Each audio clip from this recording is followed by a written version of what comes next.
regardons ensemble ce que dit à la télévision allemande le chancelier Friedrich Merz. Il explique que les forces de maintien de la paix pourraient repousser les Russes si ils en sont obligés.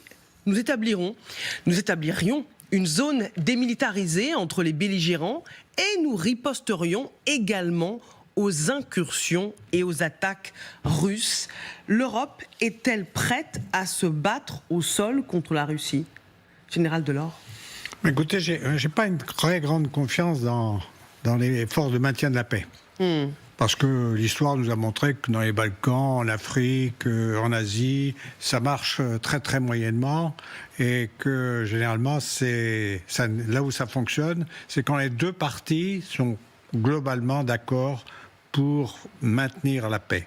Et donc on peut régler quelques problèmes locaux. Par contre, en cas d'affrontement de l'une des parties, généralement les forces de maintien de la paix ne sont pas prévues d'ailleurs pour être extrêmement puissantes, se font passer dessus. L'exemple le plus fréquent, c'est évidemment la finule au Liban Sud, qui dans son histoire, qui est très longue, et s'est vu passer plusieurs fois dessus par Tsahal. Et donc, mais s'il n'y a pas que cet exemple-là, il y a eu d'autres exemples dans les Balkans, on retrouve la faiblesse de ce type de force. Si c'est une force plus importante, alors là, évidemment, si on déploie des forces très importantes en Ukraine, on serait dans un cas de figure complètement différent, qui me paraît difficilement envisageable, sauf à vouloir la confrontation avec la Russie. Bien sûr, mais général, admettons si demain la guerre s'arrête, ou en tout cas il y a au moins un cessez-le-feu et qu'il y a une zone démilitarisée qui est actée par les deux parties. S'il y a des forces européennes, des forces françaises, britanniques, allemandes, qui justement gardent cette zone et que les Russes avancent, alors on a eu des exemples là-dessus. Alors par exemple, on a eu des observateurs. On a eu des observateurs dans le Sinaï, mais les Égyptiens et les Israéliens étaient à peu près d'accord pour se retirer. Et donc ils avaient convenu d'un programme, et donc les observateurs veillaient à ce qu'il n'y ait pas d'accroc à ce programme, qui s'est à peu près bien déroulé d'ailleurs.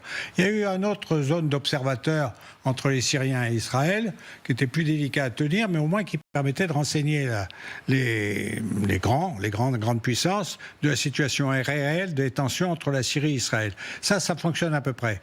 Donc oui, il est possible de surveiller si l'un ou l'autre ne respecte pas les conventions qui auraient été adoptées, mais là de dire que l'on va déployer des forces au contact des troupes russes, c'est évidemment, c'est possible, mais dans ce cas-là, il faut savoir où on va. Et est-ce qu'on est prêt pour ça? Eh oui, Gwendoline de Bono. Ce que fait, je pense, le chancelier Merz, c'est aussi qu'il donne de la crédibilité aux garanties de sécurité qui sont actuellement discutées. Pourquoi? Parce qu'on parle là pour l'Ukraine d'une forme d'article 5, quelque chose qui ressemblera à l'article 5 tel qu'il est aujourd'hui dans l'OTAN, et l'Ukraine ne serait pas membre de l'OTAN. C'est quoi l'article 5? Il dit que s'il y a une attaque contre un des membres de l'Alliance, alors c'est tous les membres qui sont attaqués. Mais l'article 5, il dit jamais, il définit pas la nature de l'engagement. Donc ça, c'est une volonté politique. En fait, si on signe un accord de sécurité avec les Ukrainiens qui ressemblerait à l'article 5 ou quelque chose de plus créatif, en fait, il faut lui donner de la crédibilité. Et la crédibilité, c'est quoi? C'est une pression militaire, c'est une présence militaire, ça ne peut marcher que comme ça. Mais pour ça, il faut une volonté politique. Donc ce que fait, je pense, le chancelier Merz, c'est qu'il montre, qu'il exprime cette volonté politique, que les Européens sont prêts, parce que qu'est-ce qui va se passer s'il y a des troupes qui sont là pour garantir la sécurité de l'Ukraine et garantir un cessez-le-feu? Évidemment que la Russie va tester l'engagement de ses troupes, le politique derrière ses troupes. Et ce qu'il fait, c'est qu'il dit aujourd'hui, voilà à quoi nous serons prêts. En fait, il crédibilise les discussions, à mon sens. Xavier, bonjour. Xavier Giacomini qui nous a rejoint, un grand reporter et spécialiste des questions internationales sur LCI. Pas sûr que les opinions publiques européennes aient compris, quand elles ont approbé dans les sondages cette force de maintien de la paix, que ça voudrait dire que les troupes puissent se battre contre la Russie si besoin.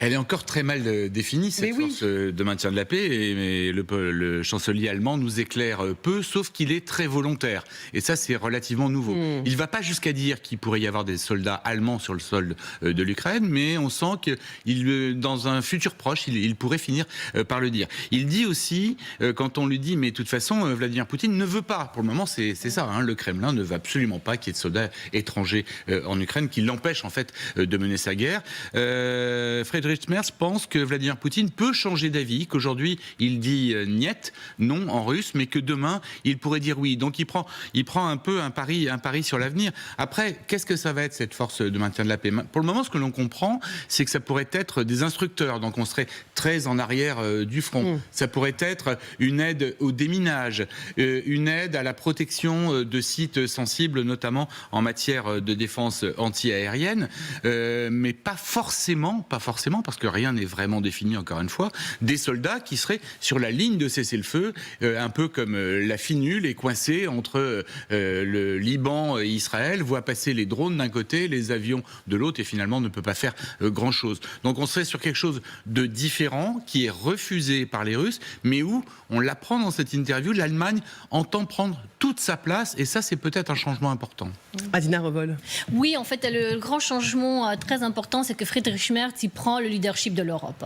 Ça nous manquait un peu, donc il est très volontaire, et puis il faut dire aussi que l'Allemagne a la capacité budgétaire également pour être derrière l'Ukraine, si jamais il n'y a pas d'accord sur l'utilisation des avoirs russes pour subvenir aux besoins de l'Ukraine. Maintenant, quid de la crédibilité de ce garantie de sécurité si en 2027, en France, on a un régime pro-russe qui arrive au pouvoir? Parce que finalement, peut-être la meilleure garantie de sécurité pour l'Ukraine au niveau européen, c'est l'adhésion de l'Ukraine dans l'Union européenne, puisque là, on a un article du traité sur le fonctionnement de l'Union européenne qui parle justement de ces garanties de sécurité, parce qu'on parle beaucoup de l'article 7 de l'OTAN, mais au niveau de l'Union européenne, on a aussi un article qui a été rajouté en 2009 à Lisbonne pour apporter justement des garanties de sécurité aux membres de l'Union européenne. Écoutons ce que dit le Kremlin. En fait, sans surprise, les Russes sont vent debout. On va écouter la réaction du porte-parole, Dmitri Peskov. Nous ne discuterons pas de questions générales ou de points spécifiques par le biais de la presse pour le moment. Notre position sur les contingents militaires étrangers en Ukraine est bien connue. Elle a été exprimée par le président et à d'autres niveaux de travail.